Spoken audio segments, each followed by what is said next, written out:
이번 시간은 고급 필터 기능에 대해서 알아보도록 하겠습니다.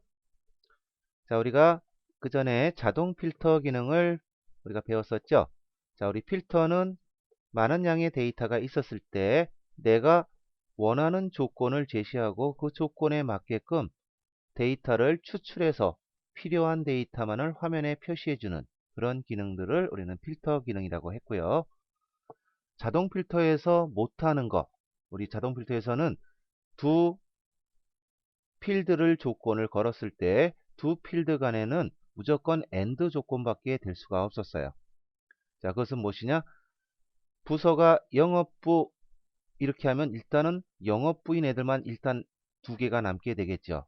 그 다음에 직급을 실행을 하기 때문에 남아있는 데이터에 대해서 직급에 대한 조건이 다시 걸리니까 이 두 개의 관계는 모두 만족하는 AND 관계밖에 될 수가 없다는 것이죠.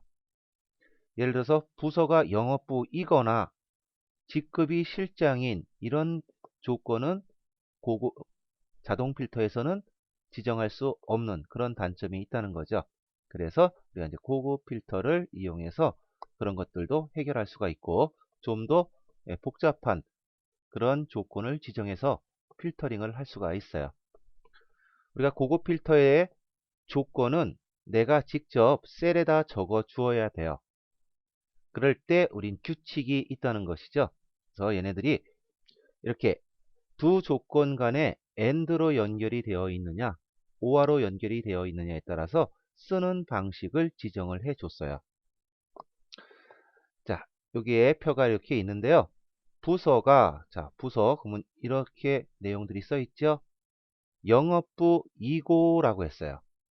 그러면 여기서 일단 영업부이고, 뒤에 직급이라는 이 필드에다 조건을 하나 더 거는 거죠. 즉 부서와 직급의 조건이 걸리는 거예요. 그런데 그 두 조건 간에 이고로 연결이 됐다는 거예요.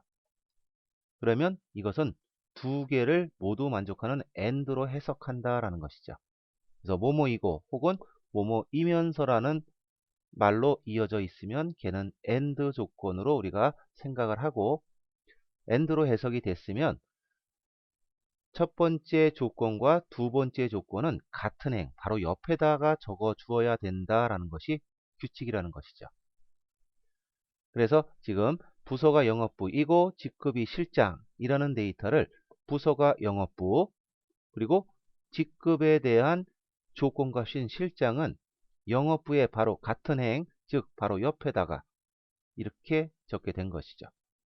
그래서 이 문제가 없더라도 고급 필터의 조건을 보고도 이 문제를 거꾸로 우리가 해석할 수 있다라는 거죠. 자, 같은 행에 있으니까 AND예요. 그러면 어떻게 해석해요? 부서 필드가 부서에 있는 글씨가 영업부이고 혹은 영업부이면서 직급이 실장인 데이터만을 추출해라. 즉 영업부 실장의 데이터만을 보고 싶다. 이런 의미가 되겠죠. 자, 그러면 OR라는 조건은 어떻게 돼요? 두 필드 간의 말이 이렇게 이거나 혹은 또는 이거나로 해석이 되면 얘는 OR라는 것이죠. 즉, 둘 중에 하나의 조건만 만족해도 추출이 된다는 소리죠. 부서가 영업부이거나 그랬어요. 그러면 부서가 영업부이거나 이거는 OR로 해석되기 때문에 옆이 아니라 다른 행에다 적어라. 바로 뒤에 나오는 직급 필드에 대한 조건은 영업부인 이 행 말고 다른 행에다 적어라. 즉 밑으로 한 줄 떨어져서 한 행 떨어져서 이렇게 적어준다는 것이죠. 자, 그래서 이 조건만 봐도 부서가 영업부이거나 즉 부서가 영업부인 애들은 다 일단 추출하고 또 직급이 실장인 데이터들도 모두 추출해라. 이런 의미가 되는 거예요. 자, 이렇게 AND와 O와 요 조건, 요 해석, 아차 잘못하면 틀리게 되는 거예요. 잘 구분해가지고 요게 계속 또 문제 풀면 오히려 또 막 헷갈리기도 해요. 확실하게 많이 연습하시면서 이거와 이면서 이거는 AND구나. 이거나가 O하구나. 이렇게 잘 판단을 해보세요.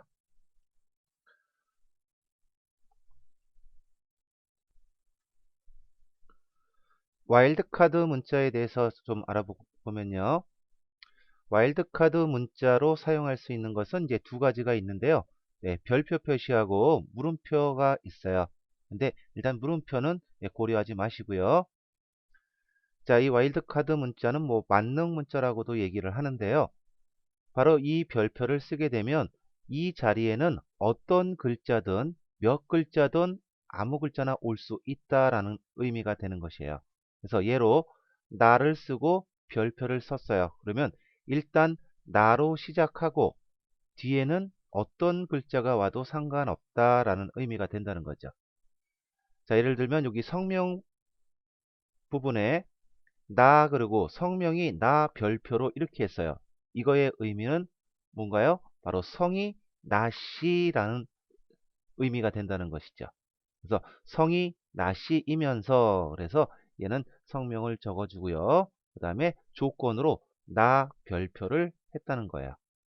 자, 이것이 바로 와일드카드 문자를 써서 우리가 표현하는 방식이 돼요. 자, 그러면 거래처가 은행으로 끝난다는 말이 나오면 어떻게 돼요? 맨 뒤에는 은행이라는 글씨를 써주면 될 것이고요. 앞에는 어떤 글씨가 와도 상관없다는 거예요. 즉, 국민이 와도 되고 신난이 와도 된다라는 의미. 그것은 바로 별표 은행 이렇게 써주면 된다는 것이죠. 오모가 포함됐다 그러면 우리가 그냥 일반적으로 별표 은행 별표 뭐 이런 식으로 쓰면 되겠죠. 자, 이것이 우리가 와일드카드 문자를 쓰는 그런 방식이에요. 그래서 요 조건, 여기는 이면서 그랬으니까 두 조건은 같은 행에다가 적어준 것이고요. 자, 이번에는 관계연산자, 비교연산자에 대해서 알아보면요. 우리가 이걸 그러면 같다는 의미가 될 것이고요. 자, 요거는 많이 못 본 거예요. 그래서 작다, 크다를 연속으로 두 개를 이렇게 써주면은 이것은 얘의 반대가 되는 거죠. 그래서 다르다, 같지 않다, 아니다 라는 의미를 갖고 있는 거예요. 자, 그리고 얘가 이것은 크다라는 의미가 되겠고요. 다른 말로는 우리가 초과라고 얘기를 하죠. 그래서 는 이꼴이 붙지 않았기 때문에 그 숫자는 빼게 되죠. 예를 들어서 19 초과다 이렇게 말을 쓰면요. 바로 이런 식으로 표현을 한다는 거죠. 그러면 여기 는이 없기 때문에 19 초과는 바로 20이라는 숫자부터가 유효한 숫자죠. 20, 21 이렇게 가는 거고요. 여기다 는이 하나 더 붙으면 크거나 같다. 이것을 우리는 이상이라고 부르게 되는 거죠. 그래서 19세 이상이다 그러면 는이 있기 때문에 19부터 유효한 숫자가 되는 거죠. 19, 20, 21 이런 식으로 가겠죠. 자, 작다 이렇게 표시를 하고요. 이것을 우리가 흔히 미만이라고 부르는 것이고요. 여기다 이꼴이 하나 더 붙어서 작거나 같다. 이것은 우리가 이하라고 부르는 것이죠. 자, 여기서 여기를 이렇게 할게요. 대리가 아니거나로 바꿀게요. 자, 문제가 이래요. 그러면 직급이 대리가 아니다. 그러면 여기다가 작다, 크다. 그래서 이런 식으로 적어주면 대리가 아니고 라는 조건이 된다는 거고요. 뭐뭐 아니거나 그랬으니까 이거는 오화에 해당되니까 연봉에 대한 이 4천만 원 이상이라는 조건은 다른 행에다가 적어준다 그랬고요. 그리고 4천만 원 이상이라는 말이 나왔으니까 크거나 같다를 먼저 써주고요. 4천만 원을 요 뒤에다가 이렇게 써주는 거죠. 그래서 우리가 뭐 4천만 원 이상이다 그랬을 때 또 이렇게 쓰시고 여기다가 그냥 이렇게 쓰시면은 안 돼요. 그러니까 우리 말이 어디서부터 이어지냐? 바로 직급이 대리가 아니고 연봉이 4천만 원보다 크거나 같은 우리 관계연산자는 항상 양쪽에 어떤 값이 들어가게 되는 것이죠. 그래서 요 연봉이 바로 요 자리라고 생각하고요. 그 다음에 4천만 원이 여기 있는 거예요. 그러니까 우리 여기다 쓸 때 여기서부터 썼어야 된다라는 것이죠. 자, 그거 좀 주의해 주시면 될 거예요. 자, 이렇게 해서 우리가 고급 필터 문제를 이제 풀기 위해서 우리가 알아야 될 그런 사항들을 좀 알아봤고요. 우리 72페이지의 문제를 한번 풀어보도록 할게요.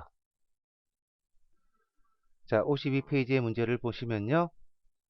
자, 원래는 얘는 우리가 제1작업에서 글씨를 다 써놨죠. 거기에 B4부터 H12 영역만 복사해서 제2작업의 B2 셀을 클릭하고 컨트롤 V 눌러서 이렇게 붙여넣기 먼저 해놓고 한다 이렇게 생각을 하세요. 자, 이제 고급 필터 문제를 해석해 보죠. 자, 구분이 그러면 요 구분 필드가 있을 거예요. 그러면 이 구분 필드, 자, 여기서 드레스이면서, 자, 이면서 그랬네요. 그러면 여러분들은 이제 시험 문제에다가 구분이 그러면 필드명일 거예요. 요 필드명. 그러니까 이렇게 네모칸을 해놓고요. 요거는 나중에 우리가 복사해서 쓸 거예요.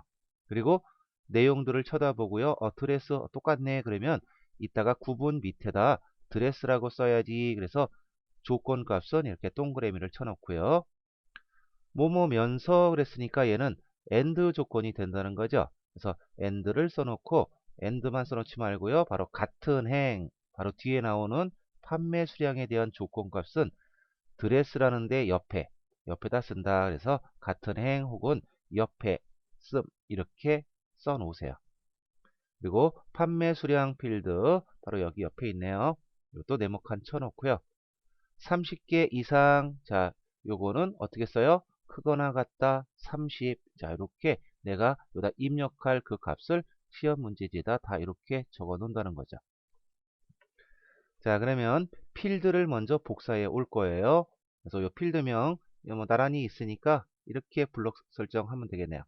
그래서 컨트롤 C 복사했고요. 조건이 입력될 위치를 얘네들이 지정을 해줘요. 그러면 B13셀부터 입력하시오 그랬죠. 그러면 B13셀 클릭하고 컨트롤 V 눌러서 붙여넣기를 하는 거죠. 그러면 여기다가 드레스 이렇게 쓰는 거예요. 뭐 드레스 여기 있으면 그냥 복사를 해서 쓰셔도 괜찮아요. 그래서 눌러서 컨트롤 C 눌러서 여기다 컨트롤 V 드레스 넣었죠. 그리고 판매 수량 여기가 30개 이상이었죠. 그러면 여기다 우리가 크거나 같다 30 엔터. 뭐뭐이면서였으니까 드레스랑 같은 행 바로 옆에다가 이렇게 조건을 적어주는 것이죠. 자, 이렇게 조건이 다 끝났으면 이제 고급 필터 메뉴를 실행하면 돼요. 그래서 범위는 이렇게 쭉 잡아주시고요. 원래 이렇게 표가 깔끔하게 생겼으면 셀 포인터만 놔도 돼요. 그런데 또 헷갈리시니까 그냥 원본 범위를 잡고 들어간다 이렇게 생각하세요. 그 다음에 데이터 거기서 바로 여기 고급 요것이 고급 필터죠. 자, 눌러주고요. 맨 처음에 얘를 실행했을 때 처음에 봐주실 것은 요 범위 우리가 잘 잡고 들어왔으면 이렇게 점점점 이렇게 이게 바로 목록 범위 원본 범위가 되는 것이에요. 그리고 조건 범위는 어디 써 있어요? 이렇게 물어보는 거거든요. 조건을 우리가 힘들게 이렇게 써놨죠. 바로 조건 범위 여기다 커서 두고 내가 쓴데 이렇게 드래그해서 뭐 가끔가다 이 필드명을 빼먹는 경우가 있어요. 그러면 안 되죠. 이렇게만 해주면 안 돼요. 그래서 이렇게 조건 범위 넣어줬고요. 복사 위치, 즉 여기서 추출된 이 조건에 맞는 추출된 결과를 여기 현재 위치, 바로 이 범위에서 하지 말고 B18셀부터 나타내도록 하세요. 그랬어요. 그래서 여기서는 다른 장소의 복사를 선택을 해줘야 이 복사 위치가 활성화가 돼요. 그래서 얘를 체크. 그러니까 살아났죠? 그럼 여기다 커서 두고 B18셀을 클릭. 즉, 이 조건에 맞는 데이터를 원본은 그대로 두고 여기에 결과를 추출해라. 이런 의미가 된다는 거죠. 자, 이렇게 놓고 확인 누르니까 이렇게 요 두 조건에 맞는 것은 요 두 개의 행이 있었네요. 자, 검사해 보면요. 두 조건이 모두 만족이니까 드레스 중에서 판매 수량이 30개 이상인 애들만 추출해봐. 이런 의미가 됐다는 거예요. 그러니까 드레스여야 되고요. 판매 수량도 30 이상인 애들만 추출이 되었는가 이렇게 확인을 해보면 되겠죠. 자, 이렇게 해서 우리가 고급 필터 문제를 해결했고요. 그 다음에 이제 표 서식에 대해서 알아보면요. 고급 필터의 결과 셀에 채우기 없음. 우리 여기 이제 채우기가 들어가 있죠. 그래서 채우기 없음으로 일단 설정하고 표 스타일 밝게 구라는 것으로 지정을 해라 이렇게 해놨어요. 그러면 우리가 블록을 이렇게 다 설정을 해요. 자, 모든 데이터, 추출된 데이터를 몽땅 다 블록을 잡아요. 자, 채우기 없음으로 그러니까 색깔을 빼야 되니까 홈 탭 가야겠죠. 자, 홈 탭에서 우리 채우기 색 삼각형 눌러서 채우기 없음. 자, 색깔 뺐고요. 그리고 여기 조건부 서식 옆에 보면 표 서식이라고 있어요. 자, 얘를 눌러주면 밝게 스타일, 보통 스타일, 어둡게 스타일들이 있어요. 그래서 표 스타일 밝게 9였죠. 그러면 밝게 9. 마우스 대면 이름이 나와요. 그러면 밝게 9를 클릭. 그러면 얘가 요 범위가 맞아요? 라고 물어보는 것이죠. 그러면 맞다. 확인. 누르면 이렇게 빠르게 서식을 지정해줘요. 빈대 한번 눌러서 블록 해제를 하면 되겠죠. 자, 이렇게 해서 우리가 고급 필터하고 고급 필터의 결과에 표 서식을 지정하는 방법에 대해서 알아보았습니다.